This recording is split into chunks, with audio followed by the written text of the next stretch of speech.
Oh, yang ini.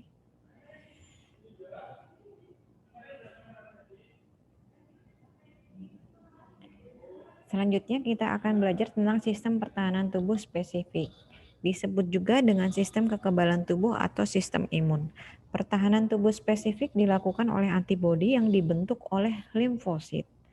Jadi antibodi hanya dibentuk oleh limfosit. Karena adanya antigen yang masuk ke dalam tubuh sehingga terjadi reaksi antigen antibodi.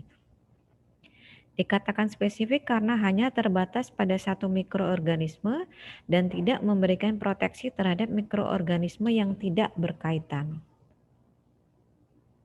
Antibodi atau imunoglobulin.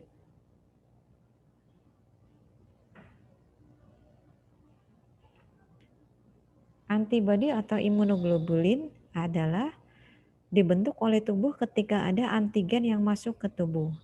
Antibodi atau imunoglobulin atau serum protein globulin melindungi tubuh dari antigen melalui proses kekebalan atau proses imun. Antibodi merupakan senyawa protein yang berupa dua rantai polipeptida yang berfungsi melawan antigen dengan cara mengikatnya untuk selanjutnya ditangkap dan dihancurkan oleh makrofag. Jadi antibodi melawan antigen, kemudian mengikat antigen, habis diikat ditangkap, kemudian dihancurkan oleh makrofag. Makrofag ini berasal dari monosit. Suatu antibodi bekerja secara spesifik untuk antigen tertentu. Misal, antibodi cacar hanya bekerja untuk antigen cacar. Jadi, antibodi cacar tidak untuk bekerja untuk penyakit yang lain. Diperlukan antibodi yang berbeda untuk jenis kuman yang berbeda. Diperlukan berbagai jenis antibodi untuk melindungi tubuh dari berbagai kuman penyakit. Jadi antibodi merupakan senjata yang paling utama terhadap respon humoral. Jadi respon kekebalan humoral yang bekerja adalah antibodi. Atau yang bekerja pada sistem pertahanan tubuh humoral adalah sel limfosit B. Sistem pertahanan tubuh spesifik dibagi menjadi atau dipengaruhi dan dilakukan oleh dua jenis limfosit, yaitu limfosit B dan limfosit T. Yang berperan pada respon imun seluler adalah limfosit T. Yang berperan pada respon imun humoral adalah limfosit B atau sel B atau sel plasma. Nah, limfosit B ini yang akan membentuk imunoglobulin atau antibodi. Jadi limfosit T itu tidak akan membentuk antibodi.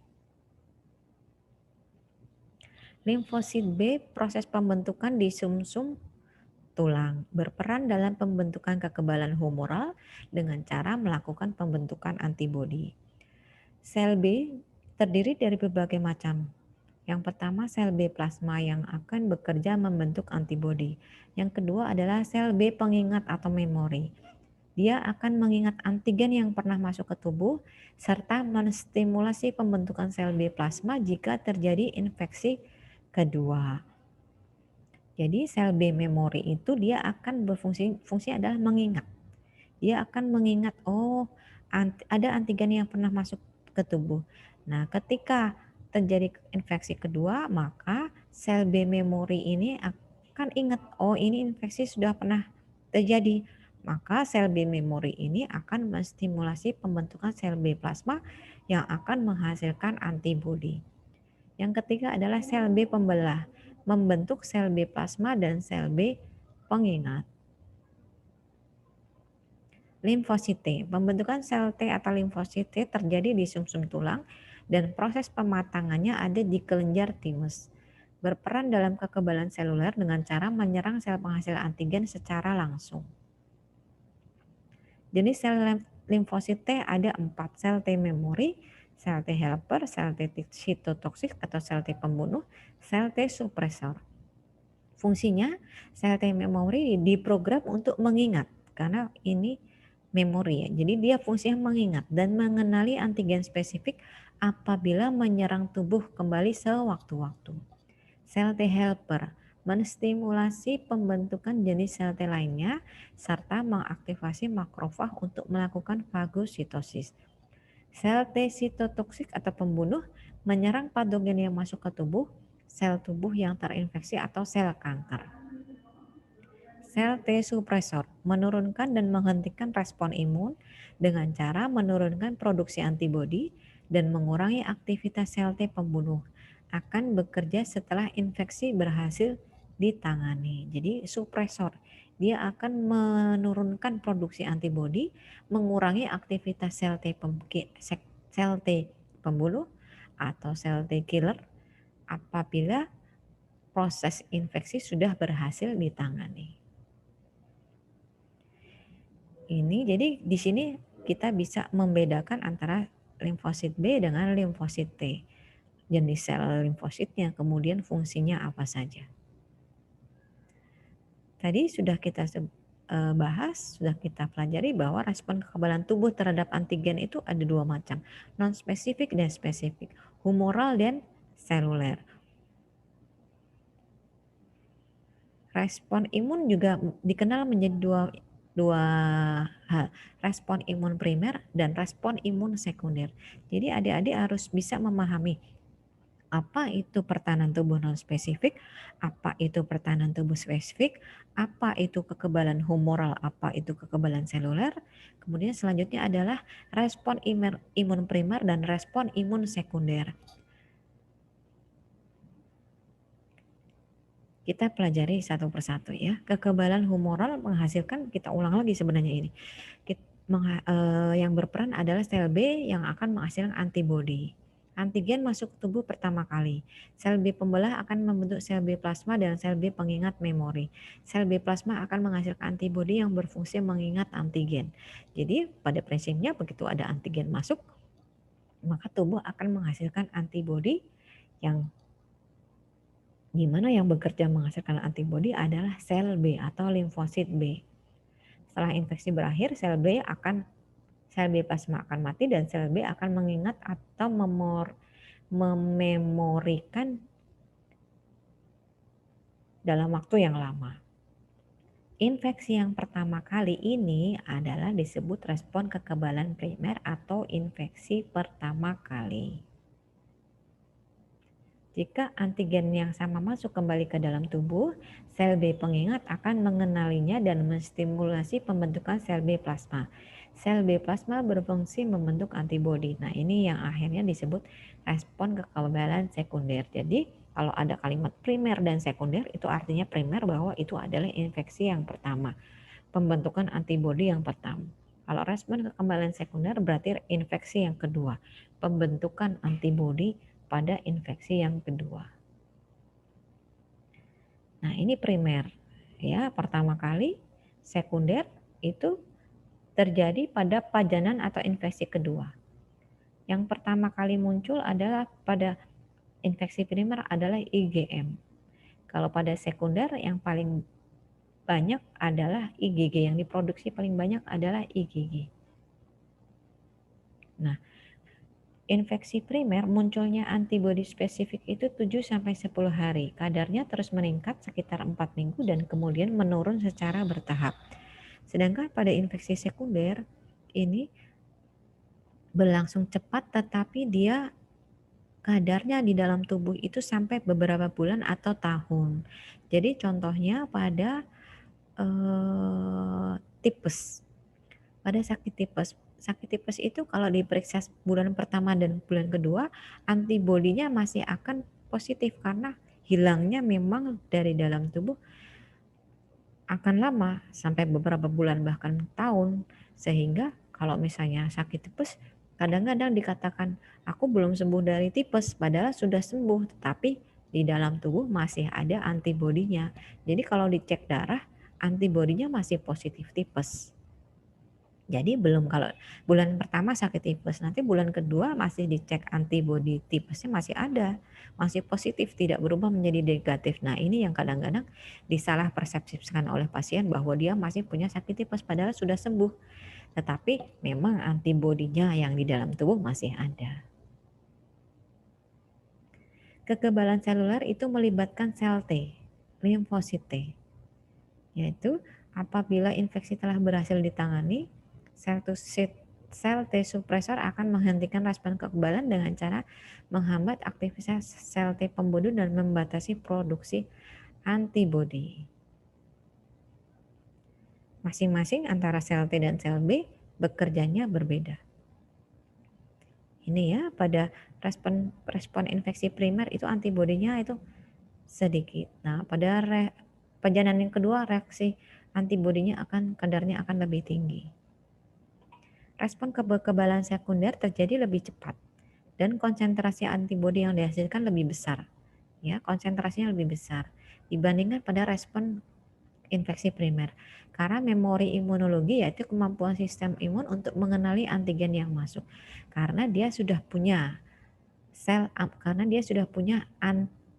memori antibodi, sehingga kadarnya begitu ada infeksi antigen masuk lagi, tubuh akan memproduksi antibodi yang lebih banyak untuk merusak antigen itu atau benda asing itu.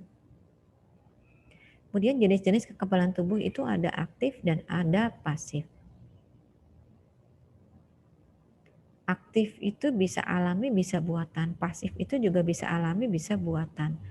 Contoh pada yang aktif alami adalah antibodi yang diproduksi setelah terpapar penyakit. Imunitas aktif dan buatan, contohnya antibodi diproduksi setelah diimunisasi toksoid atau agen infeksi yang sudah dibunuh atau sudah diberi perlakuan. Artinya ini setelah diimunisasi. Yang berperan ini adalah sel B memori dan sel T memori. Sedangkan pada imunitas pasif alami itu antibodi diperoleh oleh bayi melalui plasenta dan ASI. Pasif buatan antibodi diperoleh melalui injeksi imunoglobulin. Jadi yang disuntikkan adalah imunoglobulinnya. Ini kalau yang disuntikkan ini virus yang dilemahkan, virus yang dimatikan, atau toksin yang dilemahkan, ini yang disuntikan pada aktif buatan atau imunisasi adalah ini. Kalau ini adalah melalui injeksi imunoglobulin, contohnya adalah plasma konvalesen pada pengobatan pasien COVID. Ini yang dimasukkan adalah imunoglobulinnya. Di sini pada imunitas pasif tidak ada sel memori. Ya, imunitas aktif berarti imunitas yang dihasilkan oleh tubuh sendiri karena tubuh membuat antibodi sendiri. Mempunyai dua, yaitu alami dan buatan. Aktif alami dan aktif buatan. Pasif, yaitu imunitas yang diperoleh setelah tubuh menerima antibodi dari luar. Jadi kalau pasif itu karena tubuh membuat antibodi sendiri, kalau pasif itu tubuh menerima antibodi dari luar. Ini juga dibagi menjadi dua, yaitu alami dan buatan. Kita belajar imunitas aktif alami, merupakan kekebalan tubuh yang diperoleh setelah tubuh menderita satu jenis penyakit dan kemudian sistem imunitas memproduksi antibodi dan sembuh. Jika penyakit yang sama menyerang, maka tubuh tidak akan terserang karena sebelumnya sudah membentuk antibodi. Contohnya adalah penyakit cacar dan campak. Jadi penyakit cacar dan campak itu hanya terjadi sekali seumur hidup karena ketika terjadi infeksi yang pertama kali tubuh membentuk antibodi. Dengan adanya antibodi kalau ada infeksi kedua tidak akan menimbulkan penyakit pada tubuh. Imunitas ini dapat bersifat seumur hidup, contohnya seperti imunitas terhadap cacar dan campak. Jika tubuh terserang campak, tubuh akan membentuk antibodi untuk melawan campak. Dibentuknya antibodi ini menyebabkan tubuh menjadi kebal imun terhadap campak. Kemudian yang kedua, imunitas aktif buatan atau induksi. Merupakan kekebalan tubuh dengan cara memasukkan dengan sengaja patogen tertentu sehingga tubuh menjadi kebal dengan cara imunisasi atau vaksinasi atau pemberian vaksin. Patogen yang dimasukkan ke dalam tubuh itu bisa dibagi menjadi dua, sudah mati atau dilemahkan sebelumnya. Yang kedua itu adalah toksin yang telah diubah atau mungkin toksin yang telah dilemahkan. Contoh kekebalan tubuh aktif buatan adalah vaksin MMR atau measles, mumps, rubella untuk melawan campak. Kemudian vaksin BCG, Bacillus Calmette-Guerin untuk melawan tuberkulosis atau TBC. Imunitas pasif alami adalah kekebalan yang diperoleh bukan dari tubuhnya sendiri, melainkan dari tubuh orang lain. Kekebalan pasif alami dapat ditemukan pada bayi setelah menerima antibodi dari ibunya melalui plasenta saat masih dalam kandungan. Contoh kekebalan pasif alami, kekebalan bayi yang diperoleh dari ibunya yaitu melalui ASI yang diberikan pada bayi. Karena apa? ASI pertama mengandung kolostrum, di mana kolostrum itu terdapat berbagai macam antibodi ibu yang melindungi bayi dari penyakit. Meskipun hanya bertahan untuk beberapa minggu atau bulan, namun cukup untuk bayi hingga sistem kekebalan tubuhnya bekerja dengan baik. Imunitas pasif buatan adalah kekebalan yang diperoleh dengan cara menyuntikkan antibodi yang sudah jadi dan terlarut dalam serum. Berlangsung tingkat tetapi berguna untuk penyembuhan. Terjadi melalui injeksi antibodi dalam serum yang dihasilkan oleh orang atau hewan yang kebal karena pernah terpapar antigen tertentu. Contoh kekebalan tubuh pasif buatan adalah pemberian serum pada penyakit rabies dan tetanus atau pemberian plasma konvalesen pada pasien COVID positif. Injeksi serum. Serum adalah plasma darah. Ya, jangan lupa belah. Serum adalah plasma darah. Jadi plasma konvalesen itu masuk di dalam serum atau plasma darah yang telah mengandung antibodi untuk melawan antigen tertentu. Pembuatan serum dilakukan dengan cara menyuntik kuda atau kelinci dengan vaksin tertentu. Tapi pada plasma konvalesen COVID, plasmanya diambil dari darah pasien yang sudah sembuh dari COVID. Umumnya pemberian serum dilakukan untuk pengobatan dan bukan pencegahan. Ya, contohnya plasma konvalesen juga dilakukan untuk pengobatan bukan pencegahan.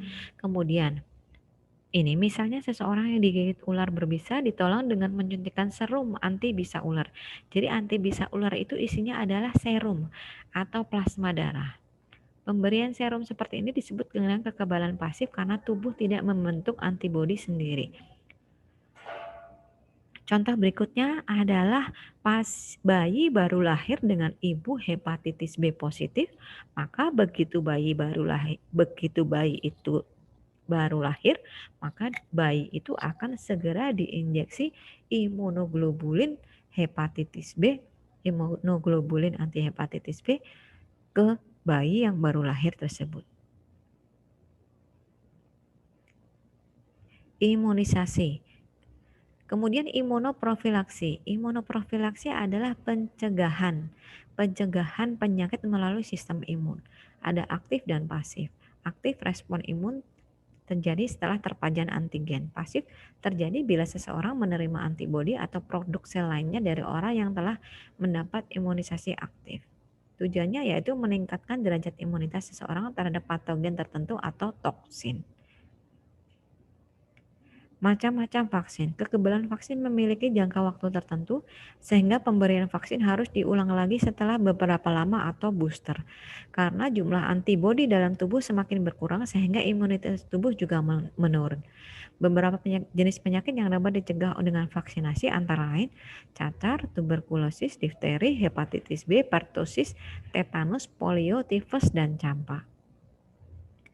Macam-macam vaksin dikelompokkan menjadi 4, yaitu vaksin yang dibuat dari mikroorganisme yang telah dilemahkan. Contohnya adalah vaksin BCG. Vaksin polio jenis sabin dan campak. Dari mikroorganisme yang telah dimatikan atau inactivated, yaitu vaksin pertusis dan polio jenis SARS. Atau mikroorganisme yang dimatikan adalah vaksinasi COVID yang berasal dari Sinovac. Yang mereknya adalah Sinovac, itu intinya adalah antigen atau mikroorganisme yang sudah dimatikan. Vaksin yang berasal dari toksin atau racun pada mikroorganisme yang telah dilemahkan atau diencerkan konsentrasinya, contohnya adalah vaksin tetanus toksoid dan difteri. Vaksin yang terbuat dari protein mikroorganisme adalah vaksin hepatitis B. Jadi masing-masing vaksin ini adik-adik harus tahu asalnya itu dari mikroorganisme yang dilemahkan, dimatikan, atau dari toksin atau dari protein mikroorganisme.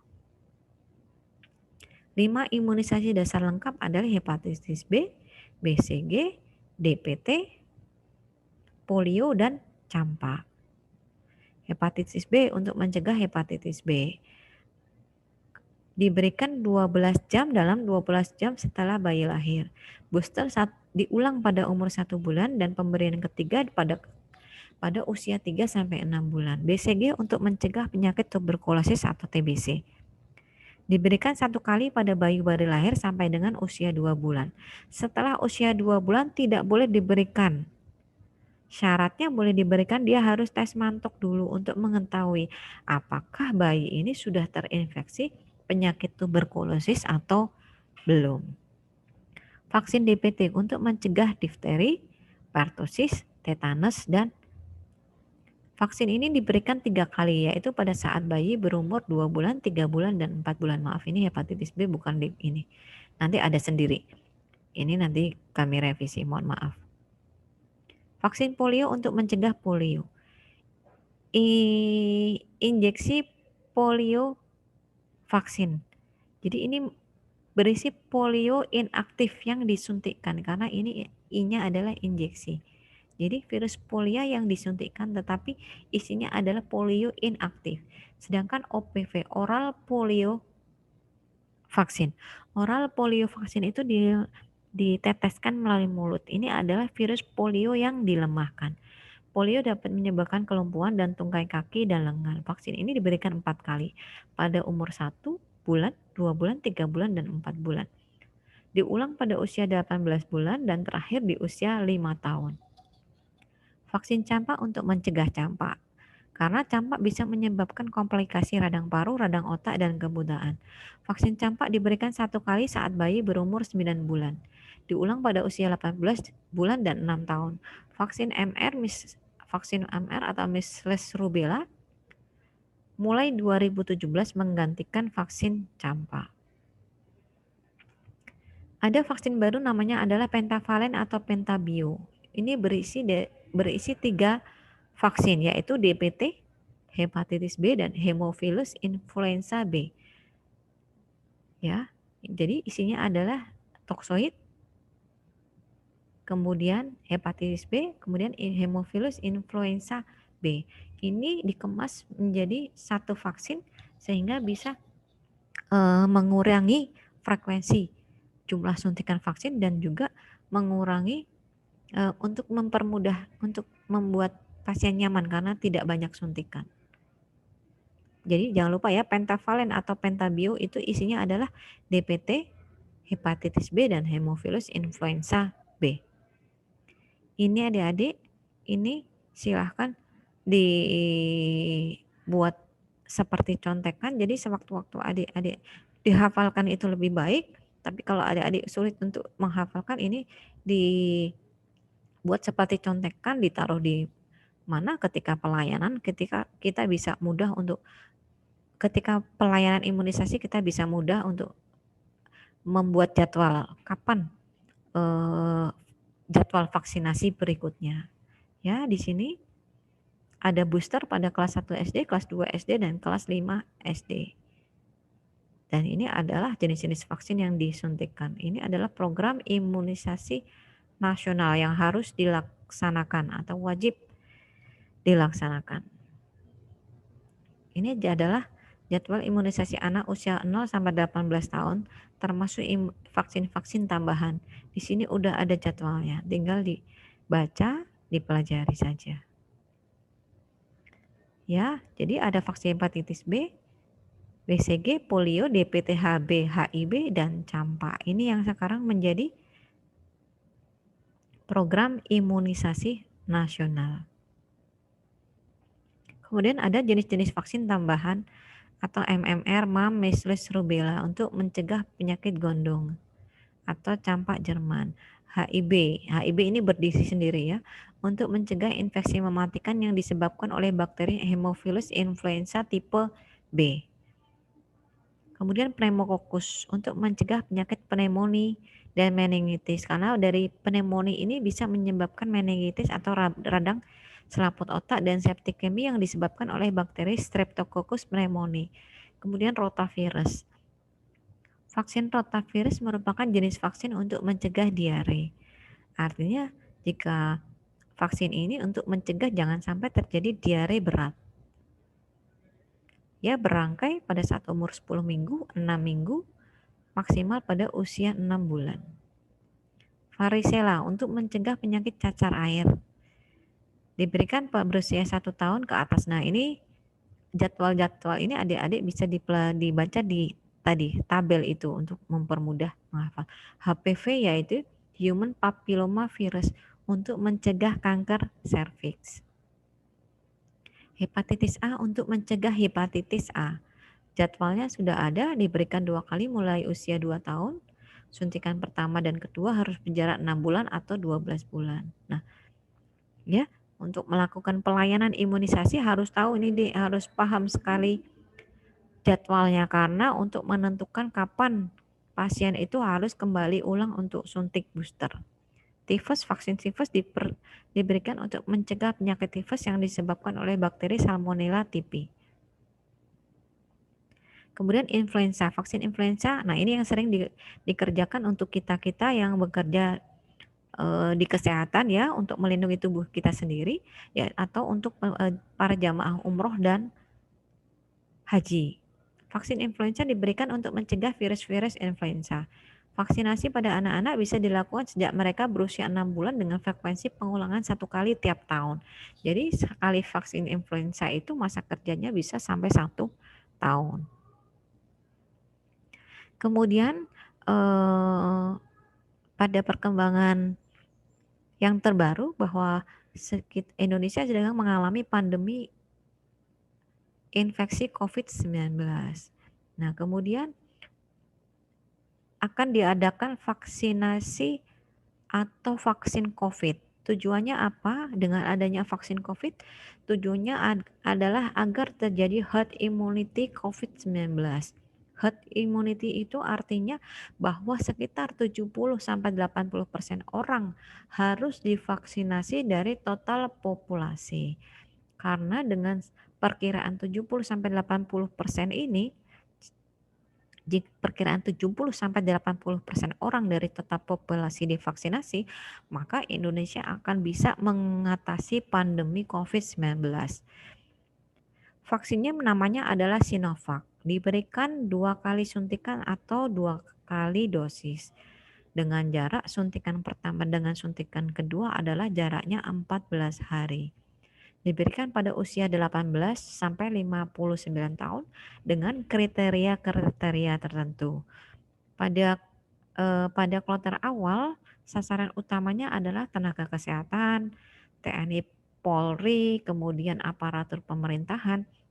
Kemudian setelah semuanya selesai, maka akan ada kloter berikutnya yang mencakup usia 18 sampai 59 tahun atau untuk pasien umum.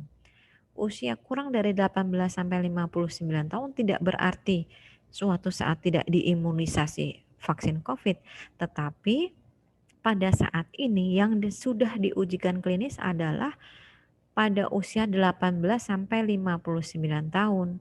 Jadi pemerintah tidak berani memberikan vaksinasi jika belum diuji kliniskan.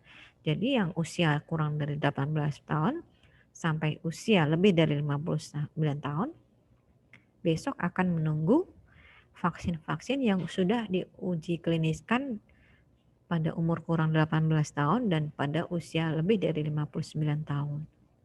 Tidak untuk anak-anak, tidak untuk ibu hamil dan menyusui, tidak untuk pasien-pasien yang mempunyai penyakit komorbid. Ini adalah pemahaman dari herd immunity COVID-19.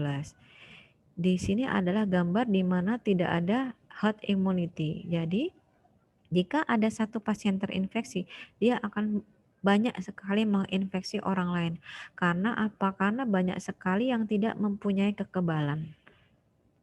Ya, karena kekebalan itu hanya didapat dari 2 cara, yaitu terinfeksi atau dengan divaksinasi. Nah, sedangkan jika terjadi herd immunity di mana sudah terjadi banyak orang sekali di mana sudah terjadi banyak orang yang mempunyai kekebalan, ini adalah yang hijau-hijau ini yang divaksinasi ya. Jika sudah banyak orang yang divaksinasi sehingga mempunyai kekebalan, jika ada yang terinfeksi, maka mereka ini akan melindungi orang-orang yang tidak mempunyai kekebalan. Ya, ini yang mempunyai kekebalan, pasien yang terinfeksi akan bisa menginfeksi ini, menginfeksi ini, menginfeksi ini. Pasien yang ini akan menginfeksi ini, tetapi ini tidak bisa menginfeksi ini karena tidak bisa menginfeksi ini karena dia punya kekebalan. Demikian juga ini. Pasien ini akan menginfeksi ini, tidak menginfeksi ini, tidak bisa menginfeksi ini, tidak bisa menginfeksi ini, tidak bisa menginfeksi ini karena dia punya kekebalan. Kita lihat di sini. Jika dia pasien terinfeksi, dia berada di antara orang yang tidak mempunyai kekebalan dan punya kekebalan. Nah, orang yang punya kekebalan ini akan melindungi orang di sekitarnya yang tidak punya kekebalan. Jadi dia bisa tidak, ini infeksi ini tidak akan menular ke sini, tidak akan menular ke sini. Nah, ini juga punya kekebalan, ini punya kekebalan. Jadi orang yang tidak punya kekebalan ini dilindungi oleh orang-orang yang punya kekebalan. Ya. Jadi ini jika ini terinfeksi hanya akan menginfeksi ini, tidak akan menginfeksi ini. Jika orang ini bertemu dengan orang yang mempunyai kekebalan, maka dia tidak akan bisa menginfeksi ini. Karena apa? Ini dilindungi oleh orang-orang yang mempunyai kekebalan tubuh. Itulah artinya herd immunity. Semoga program vaksinasi COVID ini berjalan dengan lancar karena memang tidak ada efek samping yang bermakna. Alhamdulillah dari proses yang sudah berjalan, semua yang sudah divaksinasi dalam kondisi baik, sehat, dan aman. Ya, 12 penyakit komorbid yang tidak bisa divaksin dengan produk Sinovac adalah, ini rekomendasi dari dokter spesialis penyakit dalam Indonesia. Penyakit autoimun sistemik, sindrom hiperimunoglobulin E, pasien dengan infeksi akut, penyakit ginjal kronis, hipertensi. Jadi tensi di atas dan sama dengan 140/90 tidak boleh divaksin COVID. Kemudian gagal jantung, penyakit jantung koroner, reaksi autoimun, penyakit gastrointestinal, hipertiroid, hipotiroid, gangguan tiroid ya, gangguan kelenjar tiroid karena autoimun, kanker, pasien hematologi dan onkologi tidak boleh divaksin Sinovac. Terima kasih. Demikian materi sistem imun dari saya. Semoga bermanfaat untuk adik-adik semua. Silahkan dibaca ulang kembali, dipelajari kembali dengan seksama, diperhatikan lagi. Mohon maaf jika dalam penyampaian jauh dari sempurna. Akhir kata saya akhiri. Wassalamualaikum warahmatullahi wabarakatuh.